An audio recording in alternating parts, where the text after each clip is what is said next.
remove the color from the window so you can actually look out to make it a better experience.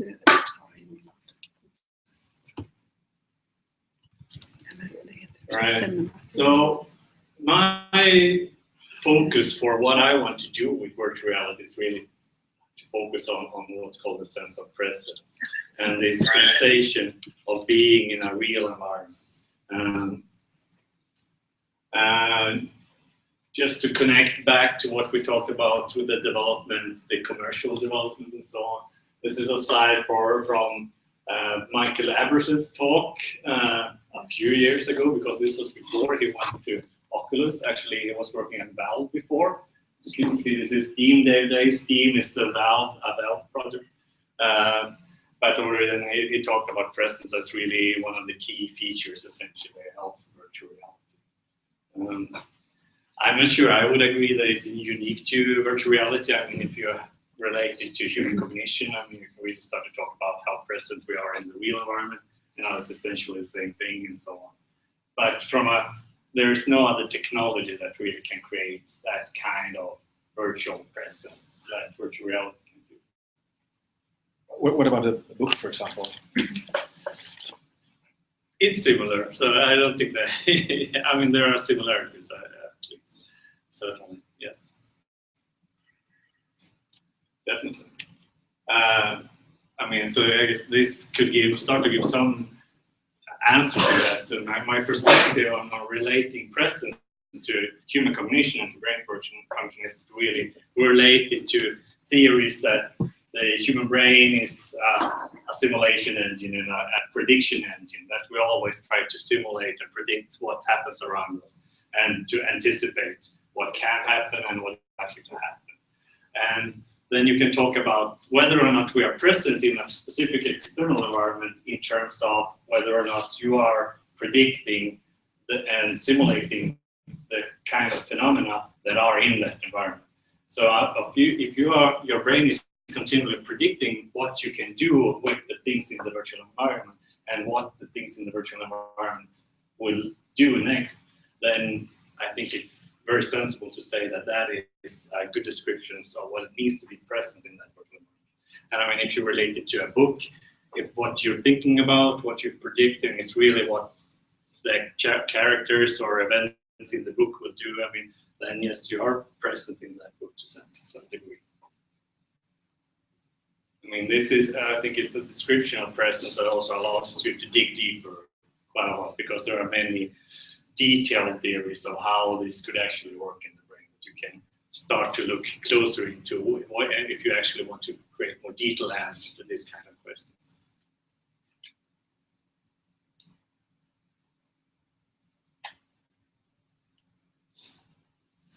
One thing that I think is particularly important for presence is the ability to touch things.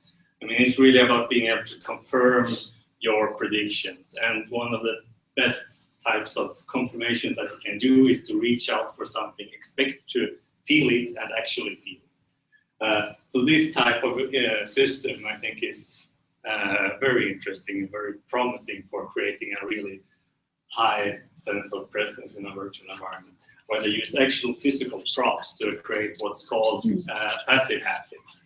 So you don't have any actually, necessarily at least, active engines or anything like that. But just by touching actual physical things and having them in the same place in the virtual reality, essentially, and having them be tracked and so on, you can facilitate this ability to get feedback and have confirmation, and which makes you feel that this is a real environment. This is just a video from a project that we did at the project course last spring, so more than a year ago, where one group of students created this physical model of Coogan that is matched to a virtual model of Coogan. So you can actually, when you look in this headset, you see a virtual graphics, but when you reach out with your hands, you can actually grab a physical copy. And you can turn these wheels, and it's synchronized so that the wheels in the virtual model also turn.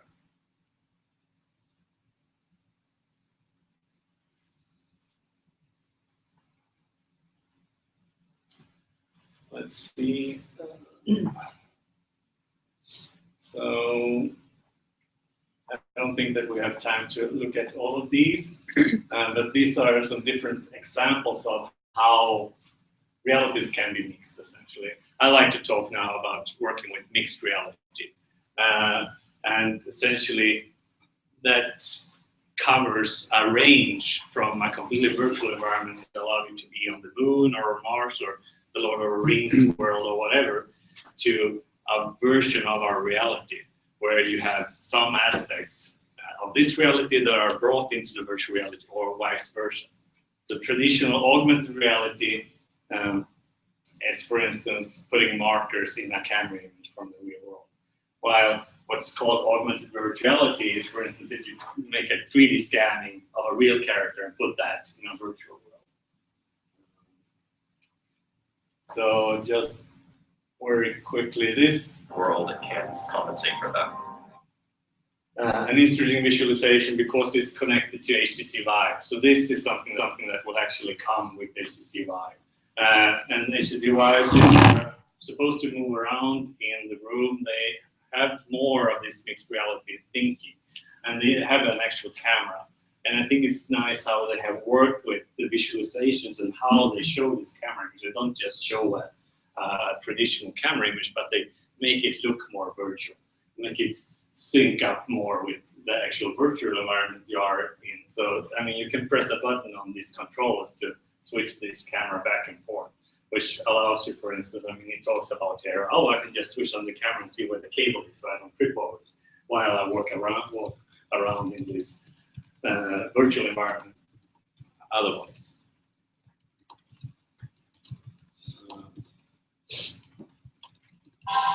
With HoloLens, So this is the HoloLens. This is Microsoft's big push, essentially, and this is from one example where they use it to look at bodies and anatomy and so on.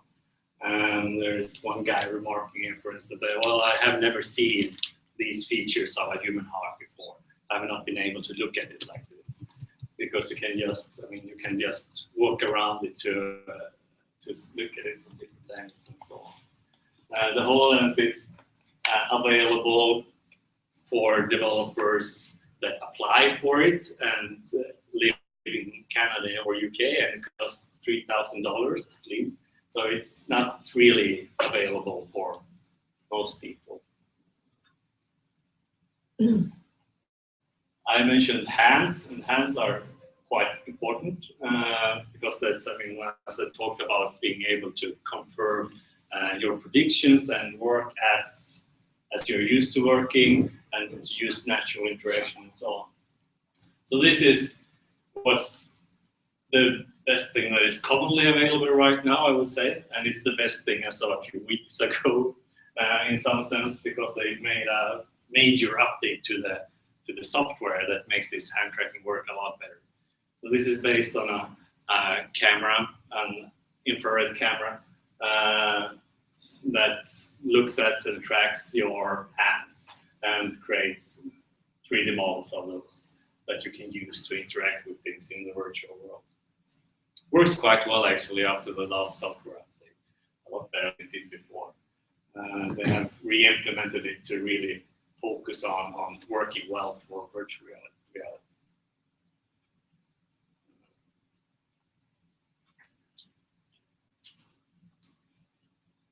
This is, I would say, the competitor to the main competitor right now to HoloLens, which is the Meta or the Meta 2.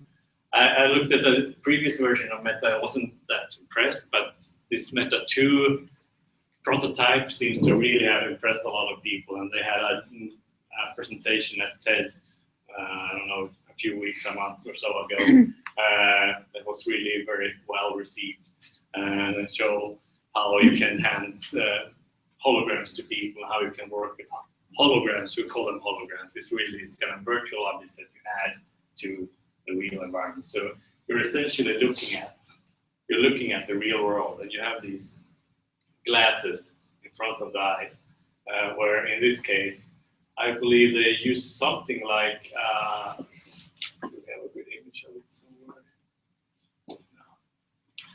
something like a cell phone screen that's in this upper part here that reflects down on it.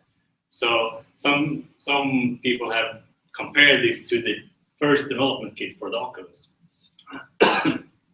because this will cost $1,000, so a lot less than the HoloLens. So it will be more available, and it has a bigger field of view. So it has the potential to kickstart development in augmented reality in a similar way that's the first and Oculus did for virtual reality. It's, I mean, far from perfect, but the same thing goes for the first Oculus.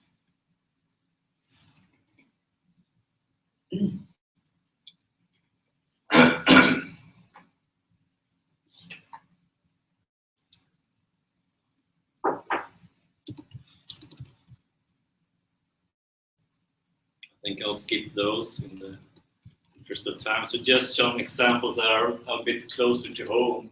This is from the computer graphics group at Johanneberg at Chalmers that I have some collaboration with.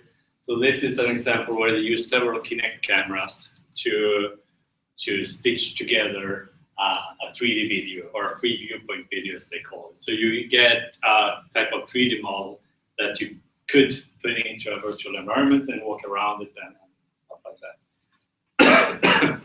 So right now I'm working on getting the software that they have for using several Kinect cameras and getting that point cloud, as it's called, the 3D data, and getting that into a graphics engine to use it in real time for interaction and so on.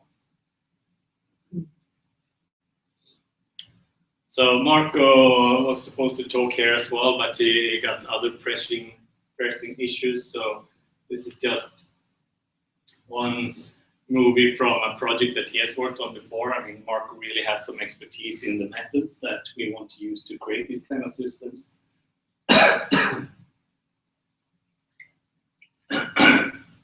And this is from one such project using what's called photogrammetry, where you, based on photos, can reconstruct a 3D scene that you could use so that you can create a virtual version of a real world where you can move around freely and so on.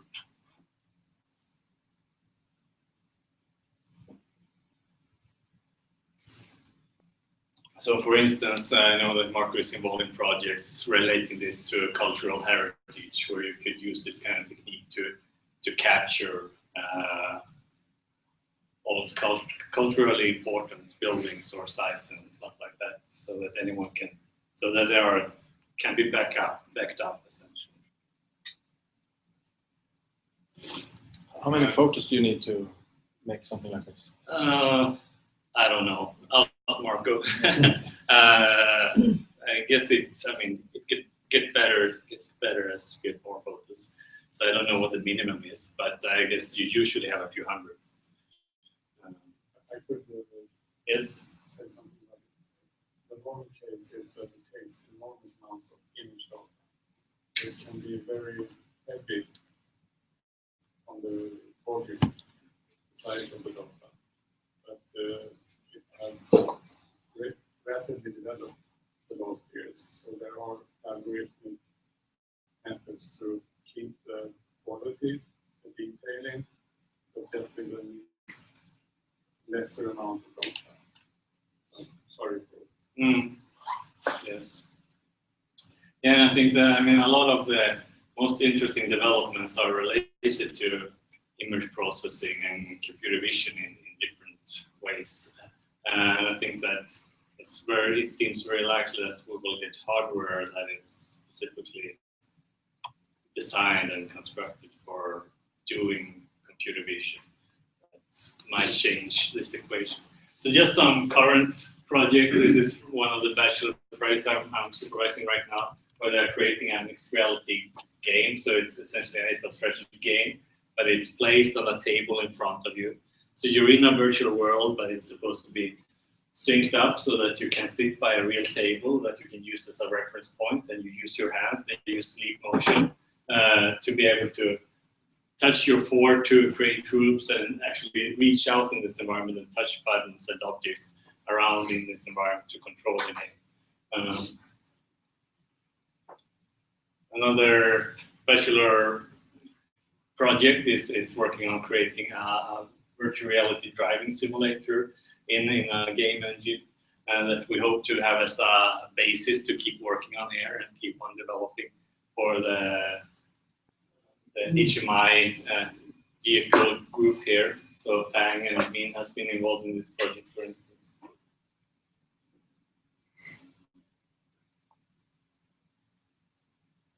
This would be an example of some kind of first version of what you could do to create a mixed reality office where most of what you see is virtual, but you can still see a real version of your keyboard and your hands and the things at your desk. So that what's at your desk, you can scan that with 3D cameras, Kinects, and so on, and bring that into the virtual world. But then you can have whatever kind of content, 3D visualizations, virtual whiteboards, or any number of screens that you might desire around you in this virtual office environment. So that's kind of the focus here is in how you can take as much of the advantages as possible of a virtual environment without losing the connection to the real world, and while allowing you to interact in a natural way. We'll skip that now. And this I will. So this is one of the most interesting projects that we are discussing with a lot of different partners. We did an application last year that we didn't get money for, but we want to try again. How you can. So this is from a commercial project, but it illustrates partially what we want to do. That you sit in a real car and you drive around, you feel a real wheel, you turn the real wheel, you have all the sounds, all the feelings, and you feel the forces when you turn. But what you see is actually virtual. So, I mean, we talked to Asta Zero, the test course by Borås for creating something like this, essentially. And I would be really interested in how we can relate to human cognition and the theories for presence and so on to really try to focus on how to create this, to make this as believable as possible, and to try to blur the lines between what's real and what's virtual. I think that we can have the potential to essentially create a situation where you don't really know what is real and what is virtual.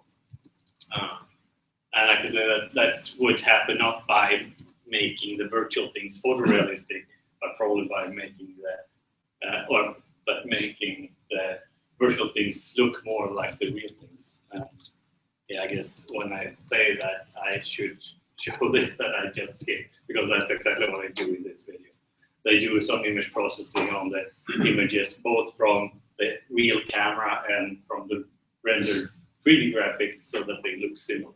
And you can't really see which is which. That's pretty much it. Just some discussions that we have ongoing right now. The Mixed Reality Emergency Operations Center is something that I've discussed with Fredrik, perhaps most here, and that we actually had a suggestion for a bachelor project that we didn't get any students for, or not enough students for. But that is something that we have started to formulate at least. 3D visualization in microsurgery is actually someone I met at your party after your PhD defense. We started to discuss how we could use the virtual reality technology essentially to solve some of the problems that they have when using microscopes and so on in that education. So that's some projects where we have formulated them but don't have anyone actually working with them yet. Yes? I'm interested. Can I ask you about this project? Yeah, of course. Afterwards, I mean, Yeah, of course. Yes, of course. Right. So yeah, quite a lot of stuff. Anything you want to know more about now? Any other ideas, thoughts, comments?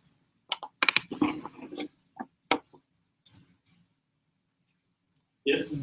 This is a comment. I've been working with 3D stuff for many years. I'm really new to, fairly new to virtual reality. Mm-hmm. 15 years ago, we worked with hollow benches and panoramas and stuff like that. Mm-hmm. And I think the topic of presence is really interesting, because try some of those binoculars or whatever, and I tend to feel that this is where you're cut off, that you lose your entire body in relation to the experience. And I must say, I've just tried a few times, but every time I put them on, I feel, whoa, there's my head, but I have no body.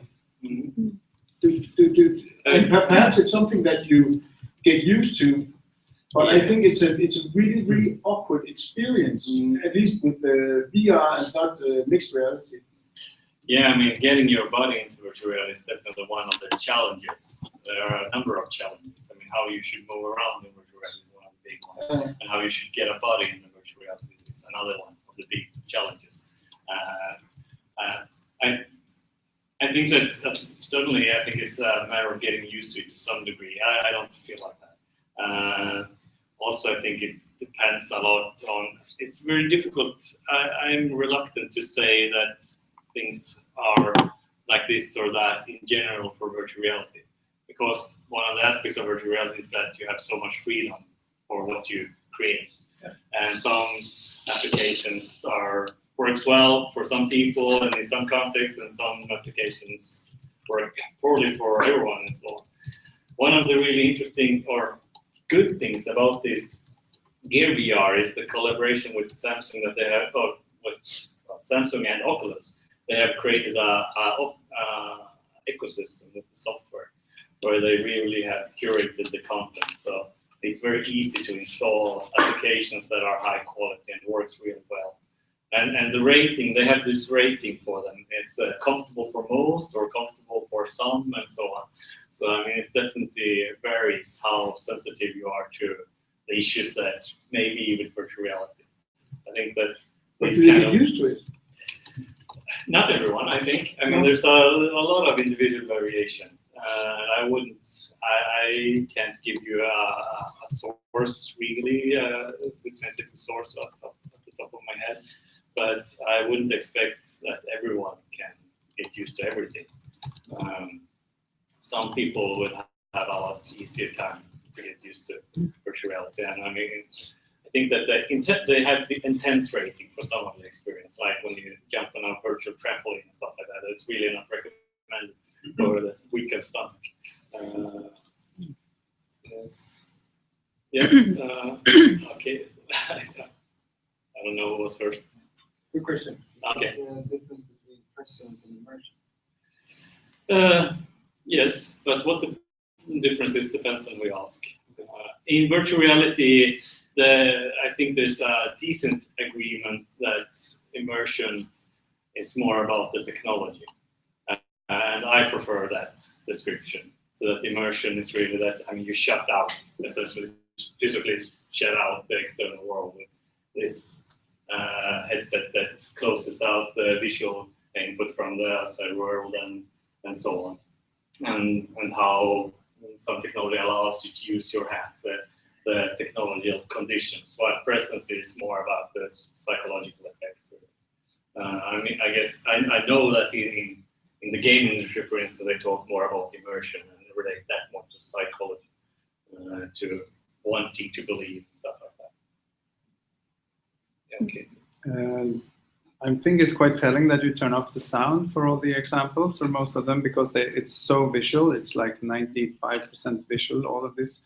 And I have the impression, since I work with sound, that the thinking and the theories and also the practice in the sound world is not on par with the visual tools that are available. And it also feels that it has lower priority. What do you think about that? Yes, but it's not forgotten.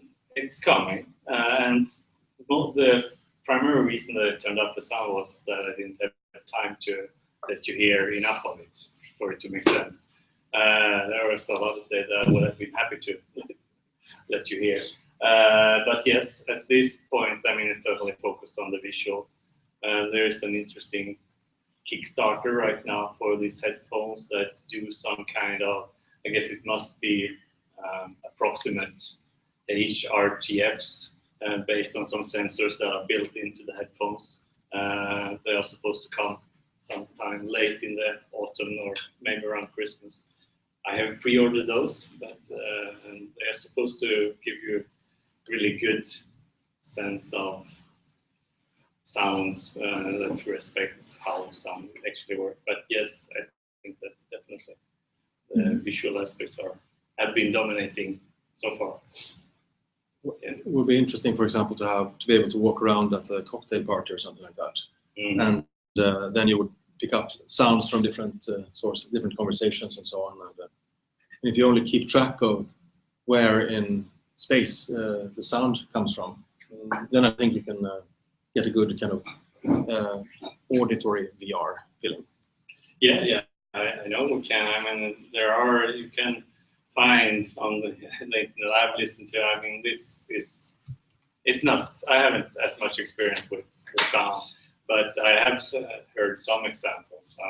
There's this barber shop, for instance, that you can find on YouTube. Yes. That is a very, very nice experience.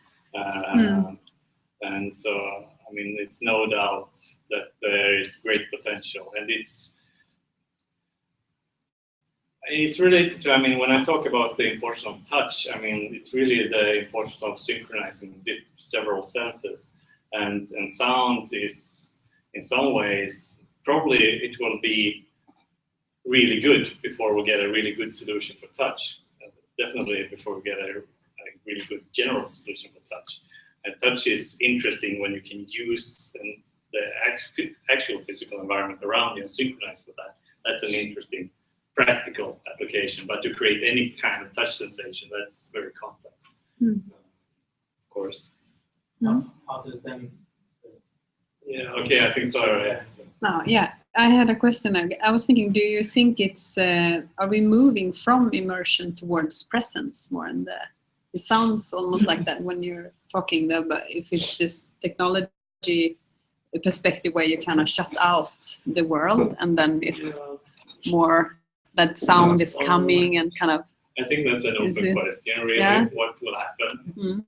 Because I mean, this entire depends on what develops, how fast along the mixed reality continuum, for instance. I mean, some people are talking about that. Well, augmented reality will be one thing that I haven't really been clear about what augmented reality is now. But augmented reality, I think that perhaps most people who are really familiar with both virtual and augmented reality think that augmented reality will probably be bigger in the long run, but augmented reality is more immature right now. Virtual reality will be a real thing within the year. Augmented reality, it has maybe 5 years before it will be good enough quality to be a commercial product that we can expect millions to buy. And I mean, so what will develop where and how quickly and so on? Yeah, there's a lot of open questions. The thing is that I've been reading a lot of articles and questions about what kind of killer app for augmented reality on the research is in augmented reality is really major, but why it's not commercialized secondly? Because people cannot find a killer scenario of use for that technology. Yeah, well, I guess it will be games probably in the first round. For me, I'm researching in augmented reality, but I don't play games, so that's why people want to. I'm just looking for the scenario that we actually use augmented reality in the daily life, but I still couldn't find anything. Yeah, but I think that for a killer app, augmented reality and mixed reality really has more potential, because there are so many situations where you want to be able to use, you want to interact with virtual objects, and you want to have virtual screens and stuff like that. But you, in general, often, most of the time, you don't want to shut out the external world for doing practical work. Yeah. But I mean, for entertainment, then it can have real value to actually step into a completely different world. So that's a better fit for virtual reality, at least as it looks on the surface, so to say. Okay, so you had No, that's fine. No, I was wondering about this jumping on a trampoline. I mean, that doesn't make any sense because it's more of a bodily sensation, not visual. So I don't know how would that work in virtual reality. Well, probably not all that well. No, I don't think it's a good example at all. Yeah. What you should do, but well, I guess that's one aspect with virtual reality right now that it becomes so available that people will try everything. Yeah. And I'm sure someone will like it. I mean, there's all kinds of people out there. So it's one relatively early video that I saw of these YouTubers that put out videos. He was doing this. What's it called? This girl running on roofs. The game, and it's a really poor fit for virtual reality as well. But it was kind of fun when he fell to his death and screamed and so on. But, yeah. So. Probably like any other field, start with pornography and games. Yeah. Yeah, that's commonly said. We'll see what happens. Yes, right. Okay, thank you very much. And let's have some coffee and I have some cakes and or cookies and buns for everyone. Yeah, thank you very much.